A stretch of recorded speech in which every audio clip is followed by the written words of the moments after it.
coming along? It's been an amazing process, recording the new record. We started about 6 months ago while I was in New York City doing How to Succeed in Business Without Being Drunk.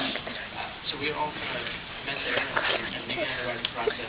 And when we first started, I think it sounded a lot like some of our previous work from about 3 years ago. So we made it a point to take a little more time. It took about a month and a half more to go and visit places and do some things that we had to do business-wise as well, so that we could sort of come back with new inspirations. And, we tried to listen to as much music as possible. And then when we dove back in, I think we really sort of clicked and found the sound that we wanted to have, and wrote the kind of song that we wanted to write. It's been one of those processes where you have to really dive into things that are personal and sort of mean a lot to you, but I think that that's so important when you're creating as an artist. And the great news is we control our destiny now, how we write and record the music, and then how we release it as well. So we're in a great position to be able to give as much music as we want to our fans. So how is the sound going to be like compared to your previous album? I think it's definitely a different sound. It's been so long since we've been in the studio, so a lot of different inspirations and things we wanted to speak about.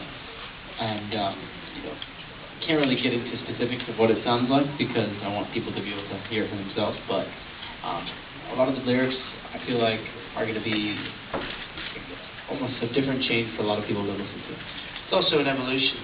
Musically, I think we've been inspired by a lot of things recently that play a big part into it. We sort of are grounded in our main influences, people like Stevie Wonder, Johnny Cash, Prince, and the Beatles, and all that. But taking that and then adding new sounds and a new perspective to the sonic quality of the record has been a fun journey to go on. All right. Now enough about me and my questions. I'm sure all of our friends from the media here already want to ask their questions for you. So let me start now. This one is from Poch Concepcion from PDI. Is Poch Concepcion right here? Right there. Okay. So this is his question. What do you think about the resurgence of boy bands like One Direction? It's kind of amazing to see how things always come in cycles, and luckily we've been able to be a band that has been making our own music and creating our own, hopefully now destiny, and we're excited about it. But those guys are amazing. They're making great music, and it's definitely fun to see the world accepting that kind of style again. Really great. But growing up, did you follow any boy bands like Backstreet? Like I was a big Backstreet Boys fan. So were we. One of our first shows that we ever played together was opening for the Backstreet Boys. Oh. So we definitely have love for the Backstreet Boys, and seeing that at the end of the day, it's really great pop music. It's always great. And the same thing applies with some of these newer pop boy bands and other things out there right now, I think. All right. Mr. Punch, do you want to have any other questions more? That's okay? Which do you prefer, music or acting? Why? I think it's probably different for all of us, but go ahead. I mean, I would say it comes back to music, everything. I mean, I really do love acting and hope we could do more of that, but music is kind of how we started, and it'll always be a front for us. I think that I'm going to be greedy and say, places where I can do both. Yeah, I love the theater stage because I can sing, dance, and act all on one stage. And, it's really fulfilling as an artist and a performer.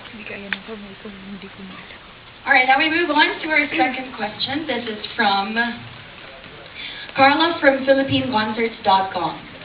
Okay. Hi. How are you? Pretty. All right, now this is their question. It must get tiring sometimes to be globally recognized celebrities with the crowds, security, etc. If you could spend a day as a non-celeb, where would you go and what would you do?